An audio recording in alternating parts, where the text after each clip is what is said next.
हमारे बहुत ज्यादा सीएसपी संचालक भाई लोगों के पास एक से ज्यादा कंपनियों के रिटेलर आईडी हैं, सीएसपी आईडी हैं। किसी के पास अलग अलग कंपनियों के 2 रिटेलर आईडी हैं, सीएसपी आईडी हैं। किसी के पास 3 कंपनियों का आईडी है, किसी के पास 4 कंपनियों का आईडी है। कुल मिलाकर के बात करें तो हमारे सीएसपी संचालक भाई लोगों के पास मल्टीपल कंपनियों के रिटेलर आईडी, एईपीएस आईडी हैं। अब देखिए सीएसपी संचालकों के पास जब मल्टीपल कंपनियों का आईडी हो जाता है तब यह प्रॉब्लम होना स्टार्ट होता है।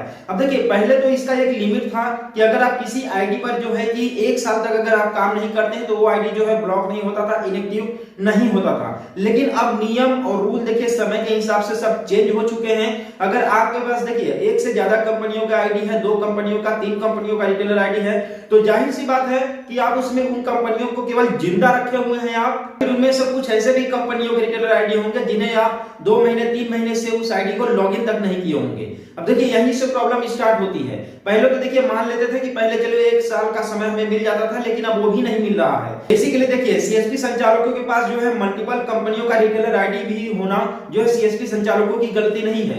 अब देखिए जैसा कि आप देख लीजिए बैंक ऑफ बड़ौदा का जो है कि एईपीएस डाउन हो गया था, ठीक है, तब से सीएसपी संचालक जो है नए कंपनियों का रिटेलर आईडी लेकर के काम कर रहे थे, लोगों का बैंक ऑफ बड़ौदा का पैसा निकाल रहे थे, ठीक है। तो ऐसे केस में अगर कंपनी को डायरेक्ट बैंक ऑफ बड़ौदा को मतलब कि बंद करना ही था तो एक बार में बंद कर देता, या फिर सीएसपी संचालक जो है अपना लिमिट तो गंवा रहे हैं ना अलग अलग कंपनियों का सीएसपी आईडी लेकर के।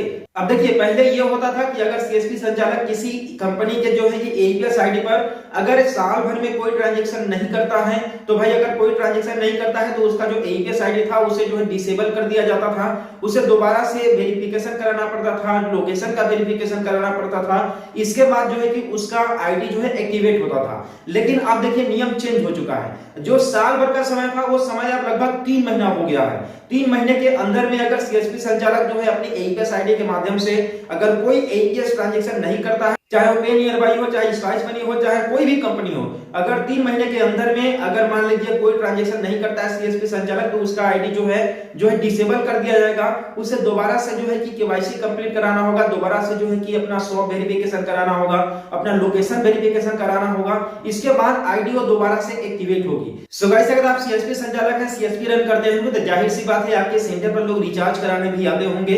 तो ऐसे में बता दें कि आप लोगों को अगर स्पाइस मनी पे नियर बाई से रिचार्ज करते हैं तो आप लोगों को बहुत ही कम कमीशन मिलता है। तो ऐसे में आप लोगों को एक ऐसे पोर्टल के बारे में बता रहा हूं जहां से अगर आप लोग एयरटेल, वोडा, बीएसएनएल, चाहे आप जियो का किसी का भी रिचार्ज करे होगे तो आप लोग को 4% का कमीशन मिलेगा, जैसा कि आप यहां पर देख सकते हैं, ठीक है। यहां पर अगर आप लोग जियो का रिचार्ज करते हैं तो भी 4% का कमीशन मिलेगा, एयरटेल का रिचार्ज करते हैं तो भी 4% का कमीशन मिलेगा, ठीक है, और बेहतरीन कमीशन मिलेगा आप लोगों को। और इस कंपनी का एप्लीकेशन का लिंक आप लोगों को नीचे डिस्क्रिप्शन में मिल जाएगा, आप लोग वहां से डाउनलोड कर सकते हैं। और बता दें इसका retailer ID, distributor ID, super distributor ID का प्राइस जो है बिल्कुल फ्री ऑफ कॉस्ट है। अब देखिए एईपीएस कंपनियां भी इस रूल को लागू करने से, फॉलो करने से पीछे नहीं हट रही हैं, क्योंकि एईपीएस कंपनियां भी चाहती हैं कि मुझे एक्टिव रिटेलर मिले, मुझे एक्टिव सीएसपी संचालक मिले जो कि वास्तव में काम कर रहा हो, मुझे रियल सीएसपी संचालक मिले।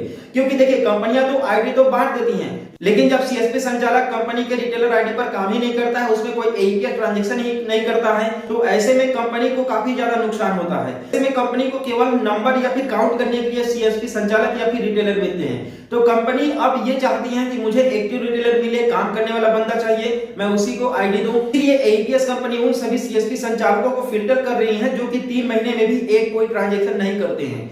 देखिए इसमें रूल क्या है कि अगर आप लोग 3 महीने तक कोई ट्रांजैक्शन नहीं करते हैं तो आप लोग के आईडी में तुरंत जो है केवाईसी करने के लिए मांगेगा, लोकेशन वेरिफिकेशन करने के लिए मांगेगा। लेकिन अगर आप लोग 3 महीने के बाद भी कोई ट्रांजैक्शन नहीं करते हैं, साल भर तक नहीं करते हैं, तो ऐसे केस में जो आपका रिटेलर आईडी है, सीएसपी आईडी है, वो धीरे धीरे ब्लॉक हो जाएगा, टर्मिनेट हो जाएगा, डिसेबल कर दिया जाएगा कंपनी की तरफ से। फिर से आप उस कंपनी में दोबारा से रिटेलर आईडी के लिए अप्लाई नहीं कर पाएंगे। तो आप लोग बता दें कि जिस भी कंपनी में अगर आप काम करते होंगे तो उस कंपनी को जिंदा रखिए, उस कंपनी को जो है कि आप लोग बनाए रखिए। अगर आपके पास एक्स्ट्रा जो है कि रिटेलर आईडी है तो आप उनके साथ कैसे निपटेंगे ये आप समझें, ठीक है। तो यही अपडेट था। आप लोगों को कैसा लगा ये अपडेट, आप लोगों को कैसा लगा अपडेट, आप लोग मुझे कमेंट में बताएं और हम लोग मिलते हैं फिर किसी नेक्स्ट वीडियो में एक नए अपडेट के साथ।